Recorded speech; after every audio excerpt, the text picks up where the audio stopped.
Hello everyone, welcome back to the channel. If you are new here, I'm Sagar, currently a third year MBBS student studying in UCMS Bairava. And if you are someone who is also in the third year of MBBS, then I have got a gift for you. And it is something related to forensic medicine. Yes, the first gift is, it's the bird's eye view of the topic. The second gift, it's a question bank. And the third gift is the collection of the high-yield notes. A bird's eye view, a question bank and a high-yield note. Bird's eye view, question bank and the notes. And the most interesting thing is they are not three different things. It's one. It's all in one. And let me explain this to you. Actually, this year I wanted to learn Notion. And the first thing that I started off with was trying to take notes on Notion. But I'm not a very big fan of note taking. So I just make a bunch of list of questions from the forensic medicine that have been asked in the exam. I made a list of questions and questions only. This way I could test myself later whether I recall the information or not. And because I've been using Anki for almost 2 years now, I've been a very big fan of this method of learning called the active recall. I could test myself whether I recall or not. But then when the election campaign came, I made an announcement that if Balin becomes the mayor of Kathmandu, then I'll give away the project that I'm working on for free.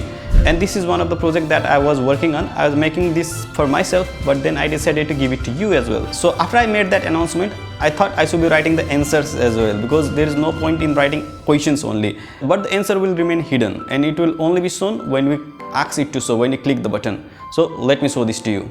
So this is what I was talking about. If you look at this, here are a list of topics from the forensic medicine that you need to study. So in some sense, this is a bigger picture, but it's more than just this. For example, let's go to this topic, trauma, mechanical injuries. This is one of the most important topics. So let's go inside this.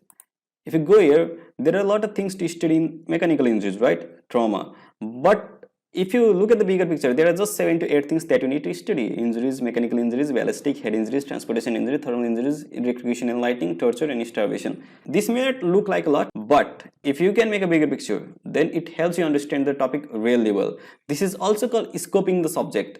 It tests you how well you understand the subject. It is one of the most effective evidence-based study techniques, scoping the subject.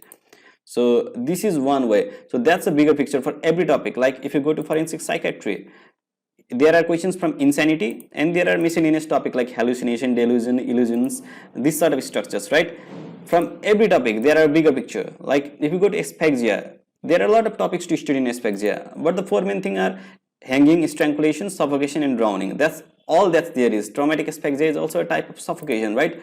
So you have to understand the bigger picture and then you can go deep and deep, right? So let's, for example, I was talking about the question bank. So look at what the question bank looks like. For example, look at ballistics. These are the bunch of questions that have been asked from ballistics, right? A lot of questions have been asked, right? But this question has been asked more than other questions, like the longitudinal section of the cartridge of the gun. Like it can be shotgun or a rifle firearm cartridge, but this question has been asked a lot. So at a glance, you understand that this topic is pretty important. Like if you go to injuries, mechanical injuries, a lot of questions has been asked from here as well.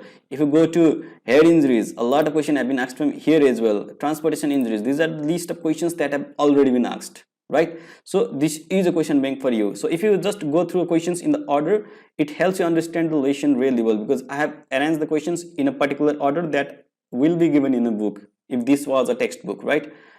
And let's say this helps you to test. There are questions and it helps you to test whether you know the answers. But what if you do not know the answers? Let's say what are the describe the characters of incised wounds. If you know the answers, great. This question has not been asked in TU, by the way. It has only been asked in KU. But if you don't know, then you can just look at the answers, right?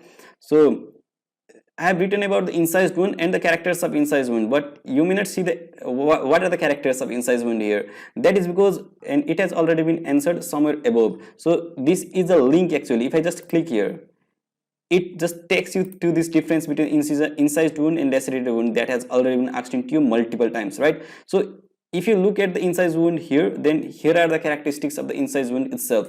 So the question was here from the KU, but the question has already been asked in a different way in TU itself. So there is a link of questions, right? Let me show you something else. What the medical legal importance of injuries? Don't know the answer? Just check it out. Cool, right? So I think this is one of the important way to learn. You know the answer, great. You don't need to look at the answer. If you don't know the answer, then don't worry. The answer is right there. For example, what is rifling? If you don't know the answer, just click here. You get the answer, right? I like it. I really love it actually.